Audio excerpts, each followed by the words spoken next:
Welcome back, everybody. Welcome back to Doing the Thing. I said,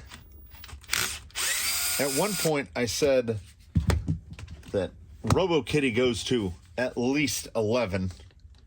The last installment was, I really got these on here.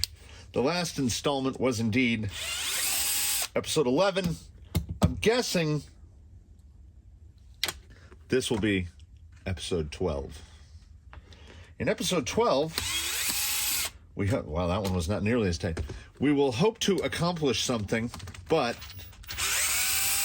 like I say, I record both successes and failures because A, it's all content, and I have a long and storied history of thinking to myself, body panels, by the way. I have a long and storied history of thinking, well, this isn't interesting, and then just not documenting it. So we're going to change that, and we're going to document this. In episode 12, what the goal is, I should have taken it off old Susan. I've been using the good old bogger. The boggers are great for this. Oh. Well.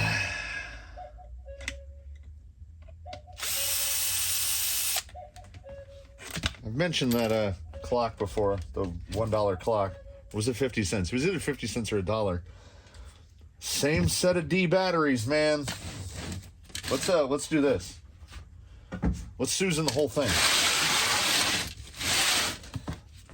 Thing's been going, I want to say 2012. The D battery is an amazing thing. So, as I love, like, there are apparently things I love. Bead locks, taking the Ryft cage off,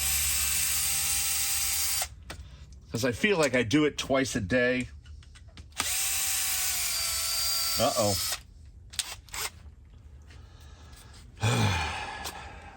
My life and batteries. So we'll take this guy apart so that I can get started. Oh, well, that's a little faster. Now we're just going to do this thing. So what if it's 14 screws? If you want to work on anything, I've gotten accustomed to the mindset, you know? Coming from the two-wheel drive Traxxas world, which is where I spent a lot of time, you can basically work on those things in your sleep. It's all kind of modular. Have I made any more battery straps? No.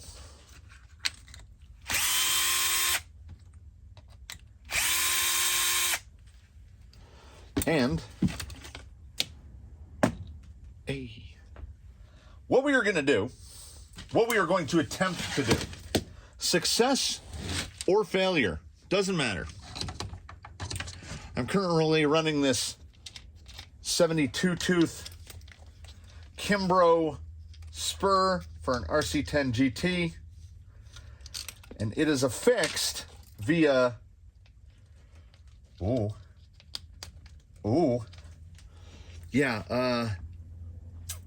that just slid on there when I put it on. Trim tool.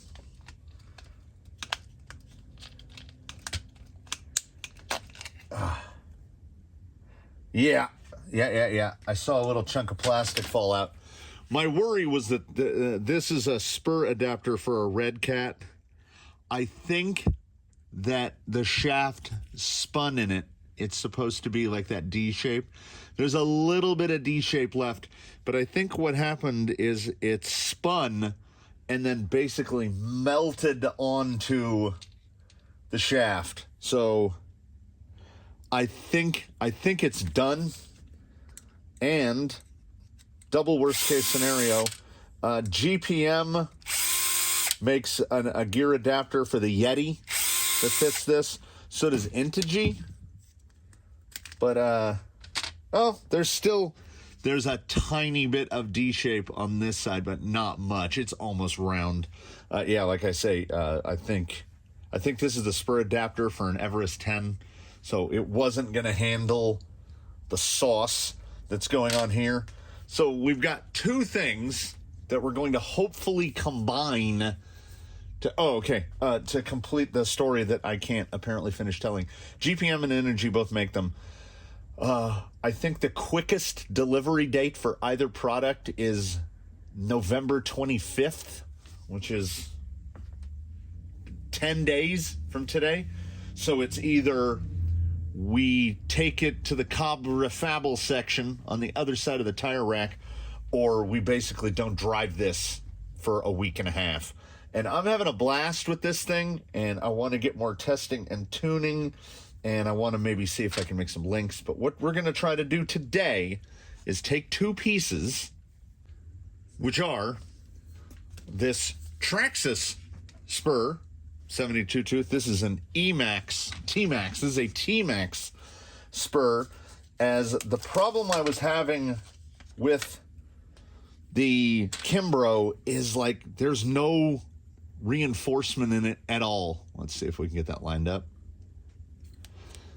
The Traxxas one, on the other hand, is definitely the hard plastic fiber reinforced. So we're going to switch to this spur gear, which is, I mean, identical down to the hole pattern, just reinforced. And we're going to mix that with a big chunk of this. And what I'm going to do as a faux sheenist, as a dedicated faux sheenist, is I'm going to attempt to make my own spur gear adapter. And I can't do this. That's got two flats machined on it. I can't replicate that hole. But what I can effectively do is make what looks like a gigantic pinion gear with set screws to attach to the flats and a bunch of holes on the front to hold this in place. The only question that will arise is, can I get it centric? Because I have a certain degree of precision that I can work to. I would say I'm good to maybe 10 thousandths, 100th. We can't have a lot of run out in this because it's a spur gear adapter. So I'm going to cut this up. I'm going to find something to make a spindle out of so I can turn this all off of a spindle instead of turning it on the jaw. Because if I turn it on the jaw, I have to keep making cuts. I got to turn the outside diameter down. I got to turn the diameter down where the set screws are going to go. I have to make a flat to drill to go through where the set screws are going to go. There's a lot of places where this can go wrong. Luckily, I've got about a foot of this, was that 1.25 inches? Maybe 1.5 inches. This might be 1.5 inches. I have bigger stuff too, but if I don't need to use the bigger stuff, I'll just stick to this. This is good old-fashioned silver butter, 6061. I'm going to cut myself a slice and hope and pray to get it right on the first try, but sometimes that doesn't work out. But it's either that or wait potentially 2 weeks to get a spur gear adapter for this. As I could tell on one of the hits in episode 11, I was like, I think I just cooked it. With a bish and a bosh, we arrive where we are now. It turns out that material is 1 3/8, basically 35 millimeters. So it was right in between where I thought. Then what I took was a handful. These are number 10 nylon spacers, which if you take number 10 nylon spacers and a standard element link, the fitment over these is very tight. Very tight. So you take a whole bunch of these number 10s and you slide them over and you're making a spindle. Then you take a couple nuts, you put it together, and you got this right here. So this is the part we're going to clamp into the lathe. We're going to hope that we don't introduce excessive heat into it and start to melt the nylon. If the nylon starts to get wonky, I will have to take it to the next step, which is get a piece of aluminum or brass shaft and make this spacer. I would prefer to just go through using the nylon, particularly as this nylon guy, I put a nylon guy on the front because they are 9.5 millimeters around, basically 3/8. The center hole in this is 9.4 millimeters. So I can turn that down to get this to set into place because I want to turn a shoulder on this so that this is actually, that it comes through so that it will be truly centric. Then I will make marks, I will do a line, and I'm gonna see how many screws I put in. 3 is really all you need, but you know, we could go crazy. I love tapping holes. We could put 1 in every hole. I don't know, haven't gotten there yet. So the first step now is take this to the lathe and take an absolute hair off of that. I got to take some tiny passes because I want this to fit snug. I want this to be on the lathe spinning and just look perfect, not whoa, whoa, whoa, whoa, whoa, whoa. And you know, the odds are in my hands, whoa, whoa, whoa, whoa, whoa, whoa, is as likely as anything else. As was anticipated, but hoped against, the heat a little too great for just the soft nylon. So they started to deform pretty badly. I kept having to tighten the ends, and it was squashing them out and getting them fatter, and they were getting all irregular. So a little piece of brass for the front, and I think I'm gonna have to deburr this to get it to, yeah. Also, if this is a route any of you should ever find yourselves going down, who would? The nylocks are truly single use. Ooh, that's close to the edit because the heat that gets into them, once again, it's the same issue with the nylon. Nylon is nylon. They lose their ability. They are not lock nuts for long after giving them this kind of treatment. Oh, there we go. I was like, the only wrench I can find is that.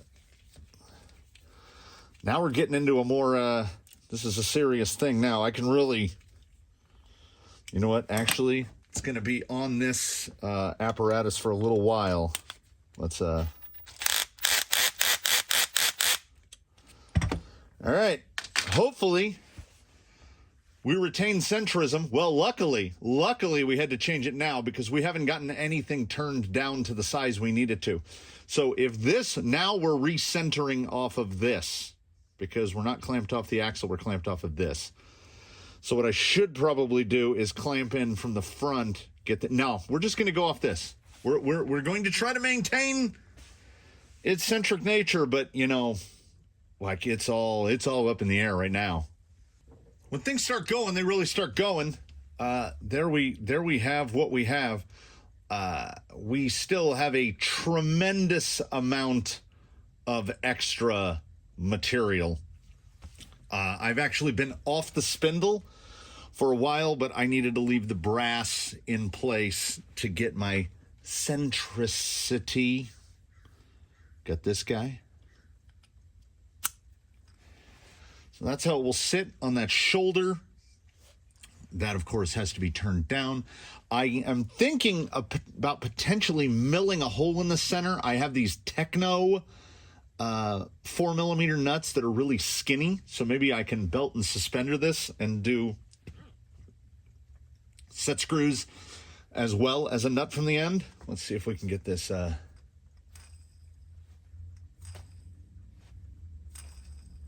Pretty happy with that. We can now... Also, what I'm really happy about is you can kind of turn it. You can't really. You cannot see where this ends and that starts. So that's how we know we're fairly centric. Wow, I really wanted to make sure that was on there.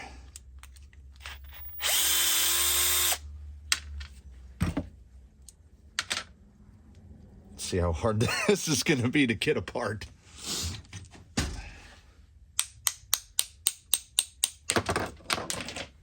Okay, there's the brassy bit. we'll put that aside. You know, you never know. I've gotten it out a little bit.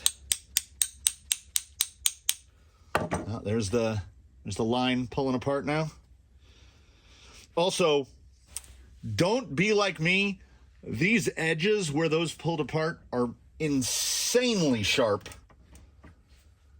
I have this tendency to just wrench on them. I don't want to destroy this suspension link. It's still perfectly fine.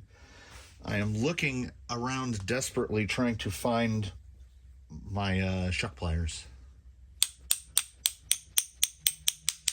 I got a little bit of chatter on this face. That will get cleaned up as well. If I had some, it's like shock pliers and I'll have it.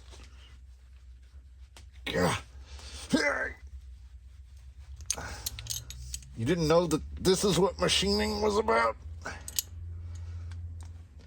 Oh, all right, I'm to there. Starting to work up a bit of a sweat. I'm going to have to, I think I'm going to have to punch it out. So it was actually this guy that does not want to come apart. He's kind of one thing now. Everything is, like, the tolerances were so tight. I'm just going to put that away in the tool bin. Not that this sort of a thing will likely ever come up again. We're still very rough. That's probably, aside from this, I'm going to leave that about there. I was trying to go for about an 8mm so that I can use, really tight on the Kimbrough. Oh, yeah. I got to turn a lot of this down. Okay, so I will need to obviously turn that face down. It can stick out a little bit past. I wanted to leave a lot of meat here so that I can chuck that into the lathe to do the work on the front. But I have to, now I got to start getting into figuring out, like, how far back can that sit? How far back is that going to sit? It's so tight. I think because all the holes are all the same, I don't want to mess up that Traxxas, so I'm just going to use the Kimbrough as my, I do like making wheels. I will use the Kimbrough as my template for drilling. Once I get one, I will center punch one, drill it, tap it, put a screw in it. And then, as this is episode 12, there's 12, I think they're originally bearing holes. There are 12 bearing holes in there, so we're gonna have to put all 12 bolts in, right? We've got to make this a 12 bolt. So I'm gonna get this. This is where stuff can go sideways.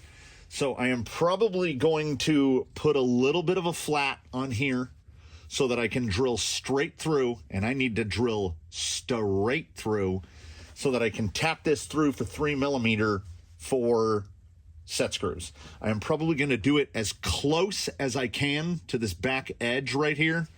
Probably like right up against it like that for the 2 set screws, because they look like they'll be right about, yeah. I don't have, like, as you can see, there's not a ton of shaft sticking out there. We've got about 14mm shaft sticking out, so I got to make all this work in 14mm.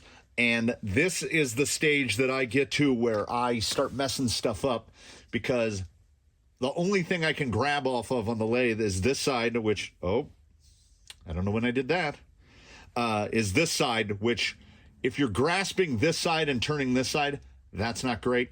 So I need to get this back section done, because if it's probably going to come out to,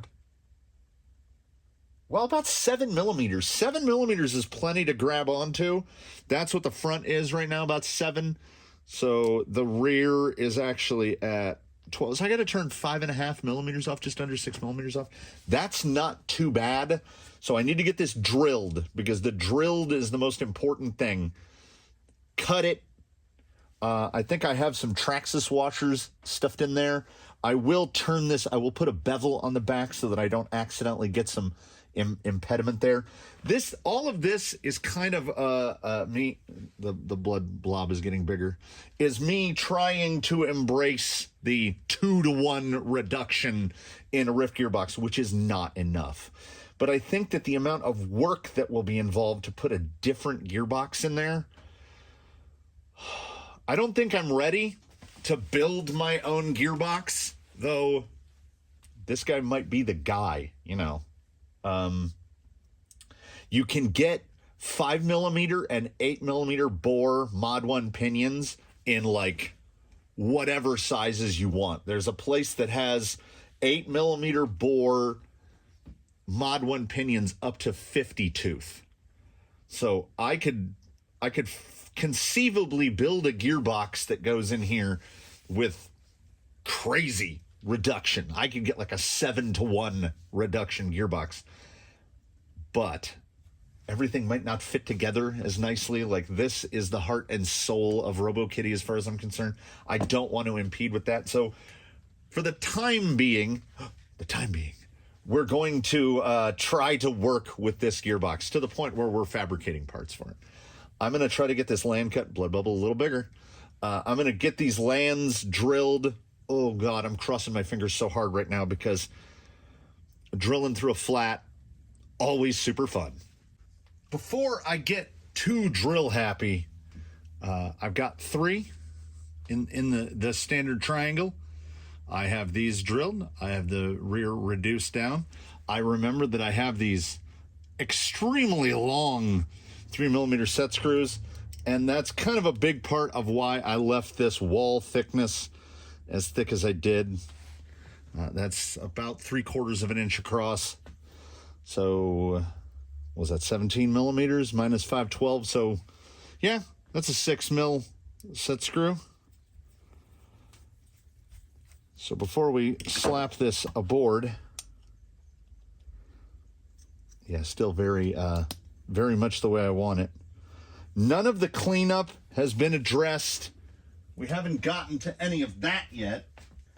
Grab some 3x8s, because it occurred to me before I drill 12 more holes, or 9 more holes to make 12 total, everything seems good so far. But let's put it aboard and fire it up and check for volume level, you know, to know if this thing is more eccentric than I would like it to be, which eccentricity isn't a huge problem if you've got a little bit of run out, until you get to one of these motor plates where you just have holes. Like if it were slots, you can just notch it over just the tiniest bit. That should just slide on just like that. Set screw 1 down.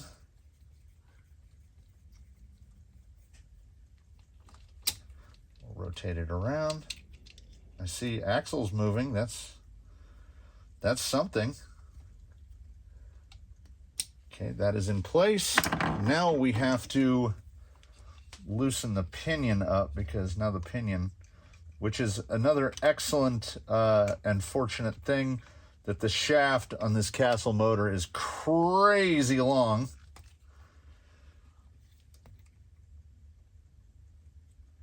Because now the pinion is basically at the end of the shaft. Okay, let's not throw our hands to the sky just yet.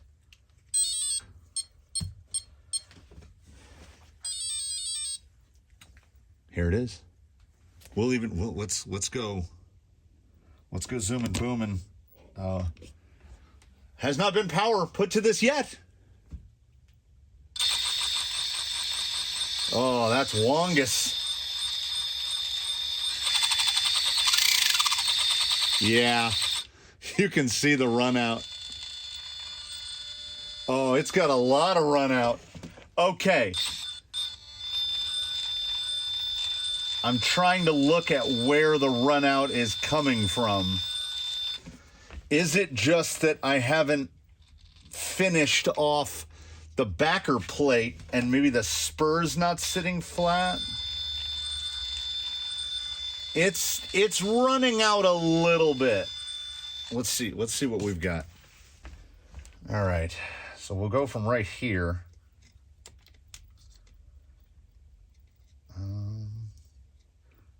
Okay, 9.5.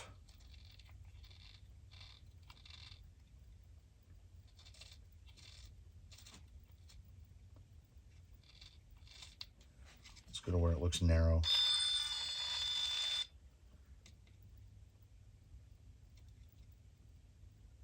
It's running out 0.5 millimeter. Now, is that run out? Are we running out both ways?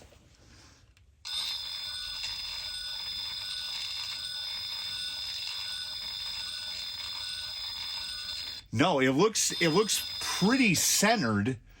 What we've just got is that it's running out this way. See, my anticipation when building this whole thing was that I was going to get it off center and it was going to go this way.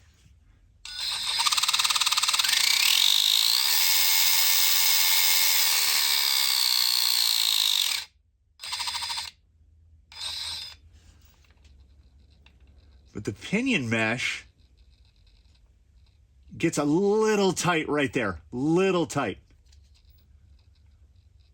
But we can try to address it. We can try to clean it up. It felt so good. Okay, I am seeing that there's a little bit more rub right there than there. So it could be maybe this back isn't flat, and when it got forced down, I mean, I'm gonna hack at it and whack at it until we get it straighter. I think the spur is acceptably centered. It's not, man, that's a killer. It's not off by that much. There's the tiniest bit. See that? We got to zoom again. That little bit of wobble. It can just be that little bit of wobble. It might be something so simple as just tighten, tighten, tighten. Like with the 2 set screws, maybe they weren't perfectly centered, so it was pushing. We're talking about 0.5 millimeter over the whole circumference, which is easily right there. All right, so perhaps, yeah, now we got to dive into, got to do this with the quick one. Now we've got to dive in. So I'm not going to drill the rest of the holes just yet. We got to dive into, I got to find a mill, and I've got to turn down into the face of this to see if I can put a nut, because I think if we belt and suspenders it, I think that might take it out. That will like pull this thing centered. Optimally, you would want something cone shaped. Oh, you know what I do have? Let me find it. I've got these dumb wheel hex adapters, which should be that thread right there. Okay, how far out does that go though? Oh, that's going to be crazy close. Oh, holy crap. I might be able to test it just as is. I did not think that was going to fit in there. I have to find a cross wrench or a plug wrench. There we go. My old little bike tool there. So let us get this. Probably should tighten the bolt first.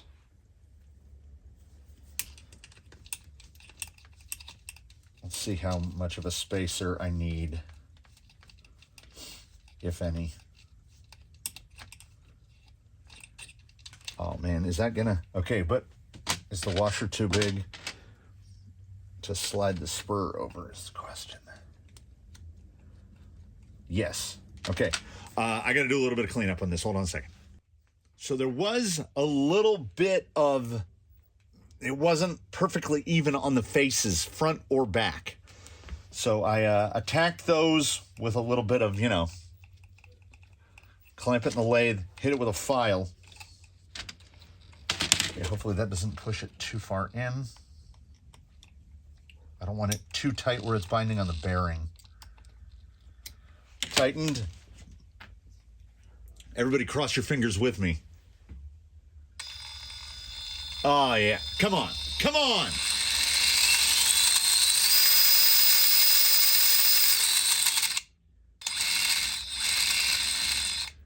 Ladies and gentlemen, we have made a thing. That is a result. I honestly think a big part of it might be this guy. So if ever I need to use those Amazon-sourced wide wheel hexes on something, I'm going to have to figure something out about this because that thing is absolutely perfect. The run out there's far less run out in it now than there was when it was on the plastic spur adapter. Oh. You know what else I just noticed? I didn't even look. I bolted the Kimbrough spur on there. I wonder. We will find out. We will do some tests on that. I do not like the look of the 3 bolts. We want a big meaty 12 bolt on there. So I'm going to drill and tap the rest of those out. Look at that. There is no, come on, big zoom. There is no run out.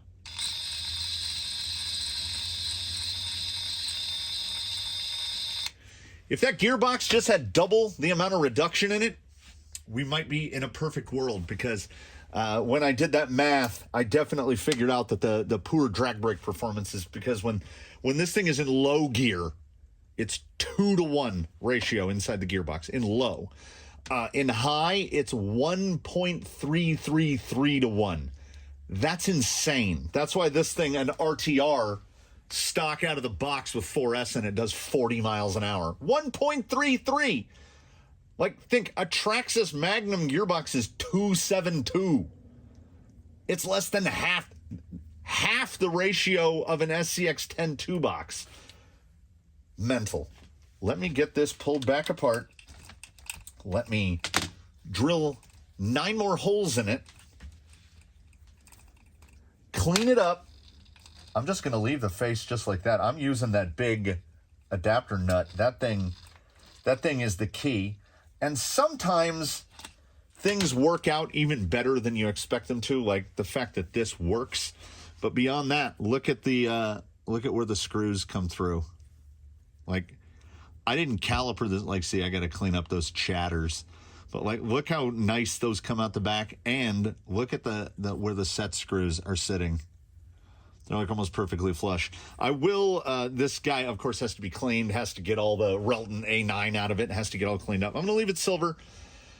But I'm so glad I didn't turn this part down because I did not anticipate this being a part of it. Let's get some more holes in it. Let's get it cleaned up. Let's get it polished up.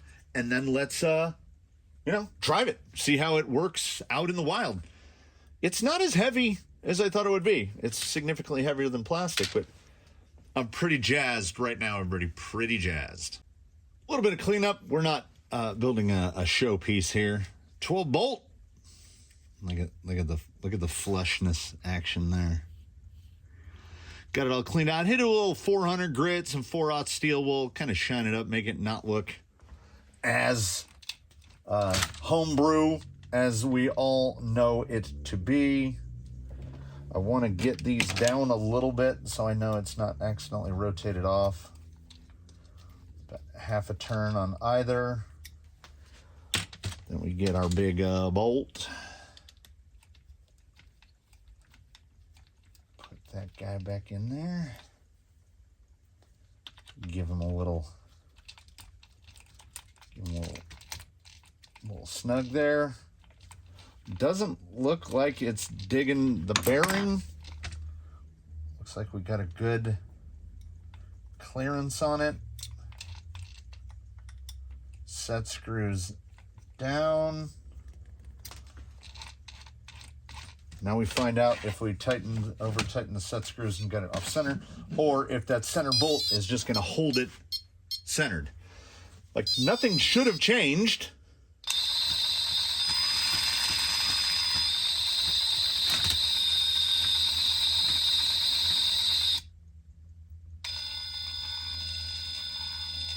Still seems good to me. Let's take a little closer look. It's a lot of bolts.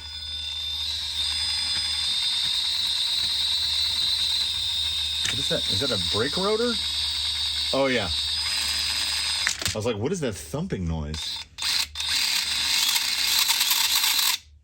All right, now let's go see. Well, I mean, obviously, I'm going to button this thing back up, get it put back together. We're still testing the Bully Comp Injora tires. We're going to see how those go today. I'll get this thing all put back together, and then we'll take it out and rock it. It's not a real issue for me. I mean, obviously, a gear cover's not going to fit now. There's a decent amount of clearance back there. I think the spur is pretty much still out of harm's way. If it does look like stuff is trying to come up in here, I can just make a little whale tail to come out to guard the gear. I feel like I need something similar on the servo here. There's scratches forming on the case already. But that's for later. Let's get it put back together, and let's take our friend, the 12 bolt, out onto the rocks and see how it does. Now, why would we head all the way out here if we weren't going to test a bunch of things? So we're going to test a different camera mounting situation. We were going to test the spur gear adapter that I just fabricated, and we are going to test Active Track, which when this thing didn't have, and the body panels don't add a lot. So I don't know how good Active Track is going to be, but we are going to give it a try because I've come to really love it, and it tracks things with bodies really well. It just loses this thing a lot.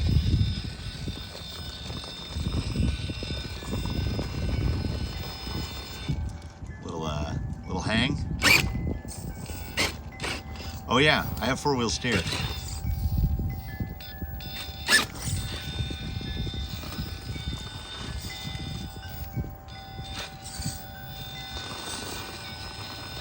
These tires really are far better than anticipated. They really do require a different approach to, it just dropped out Active Track. They require a very different approach to driving because that complete lack of side lug. Someone mentioned the idea of cut and shuts. I haven't done cut and shuts since a very short stint in my life where I was racing four-wheel drive buggy, a Yokomo, and we would fabricate Cobra-Fable tires by basically mating two different. This would be a somewhat more straightforward affair where I think I would take about like between 2/3 and 3/4 of one set. So basically the full tread width, and mate it with about half the tread width and sidewall of the other to get these out to a little wider. And then if they would bulge over the way I would hope that they would, come on, get it up. Oh, they are really good. And I was looking at the OE Super Swampers and thinking those big foams might be big enough to do this. So it's, $30. Yeah, they're so much better than I thought they would be. And gear noise is next to none. So I'm super happy with how old 12 bolt came out. And I can no longer blame the Castle system. It's clearly not its fault about the drag brake issues. The drag brake is it can do what it can do, but 2-to-1, it's holding it pretty good. That's not too bad. I'm just going to have to train myself to be comfortable with it. Spin this around. lost it. Come on, pick it back up. Pick it back up. Pick it back up.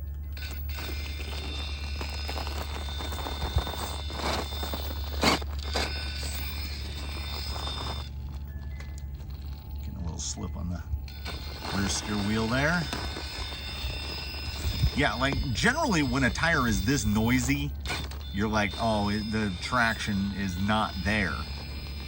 The traction is there, and what is most amazing to me is that like there's a good amount of sidewall fold. That rear is pretty well folded over, but it doesn't fall away.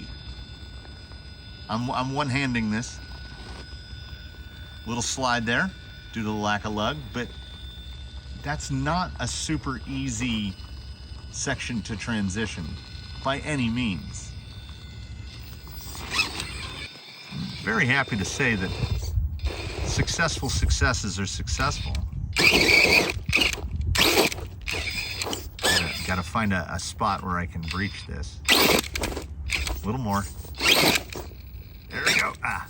Ooh. Used to, like I say, used to it holding a little harder, so that wanted to slide back. Yeah, the lack of ground clearance is the part that I'm having the biggest issue getting used to.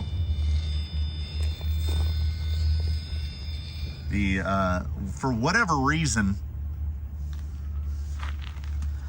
the gimbal, the software for the gimbal has lost all of the, there's no on-screen, the on-screen display is gone except for the little recording timer at the top, and I can barely see that, so I'm just hoping it's still recording. Yeah, they are noisy. I want to put some wheel time on them to see how well they break in, because I feel like they are gonna break in. Like right there on just pure slick rock, they're a little loose, but but just claws up.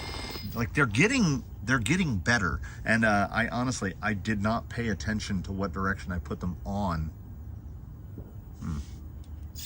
I'm not sure it makes a difference 3 tiny lugs versus 2 slightly less tiny lugs. But look at it go.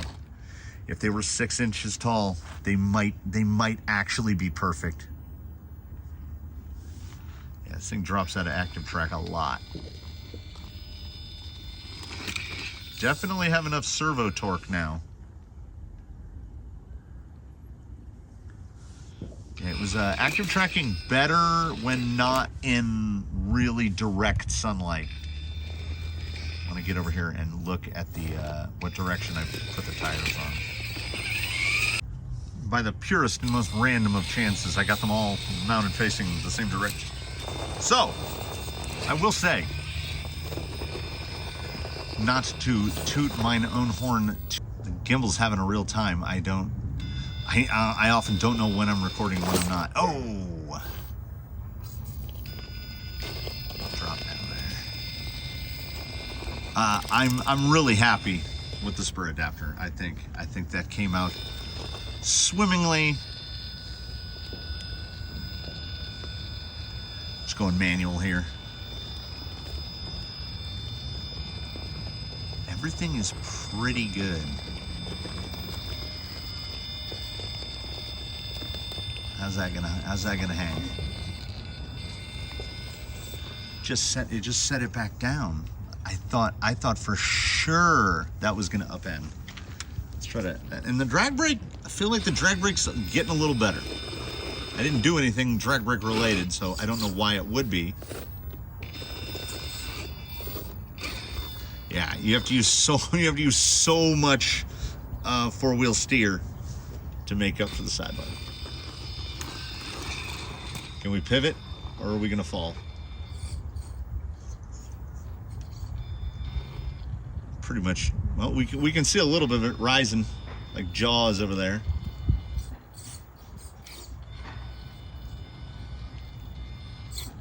I can't see what a lot of it's doing.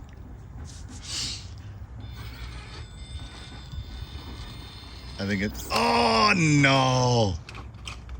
just as soon as I was gonna say I think it's gonna make it. I do want to show you one last thing before we close this out. So we want to thank you for watching, everybody, sincerely.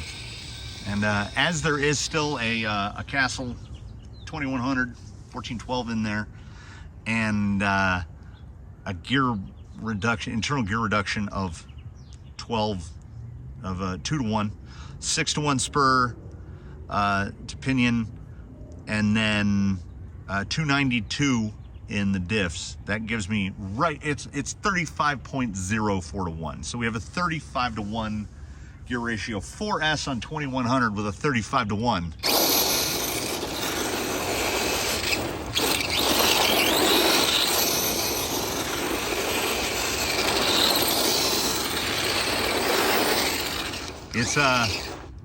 It's still a hooner. Like, you can still, like, you can break them loose, and we've got a shorter tire than what we used to, so that's actually bringing the speed down a little. Smaller tire, lower final drive.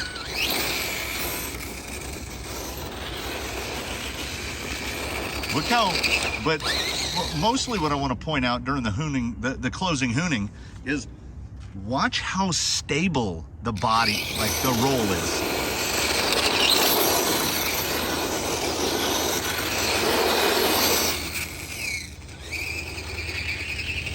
Like, in its normal configuration, that thing's that thing is all over the place. But not so now. Good old Robo Kitty. The tires, no offense to those who they offend, but they're kind of growing on me. I think on a day here we will do the thing where I'll throw them on some other rigs. Like, I would love to try them on Misdirection.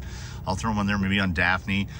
Basically, people that don't have big bodies, Yella, you know, they seem to be okay for 4-wheel steer. We'll see how they do on for dig. So yeah, that's a possible future topic. It's looking. Oh wait, I wanted to get that framed up. It's looking pretty good. I gotta say, I don't hate that at all. So for the very final time in this one, everybody, thank you so much for watching. Please do comment below, like, subscribe, etc., etc., etc. Please do tune in for the next one. Who knows? Who knows where the future will take us? And we look forward to seeing you in that one. Have a good one, everybody.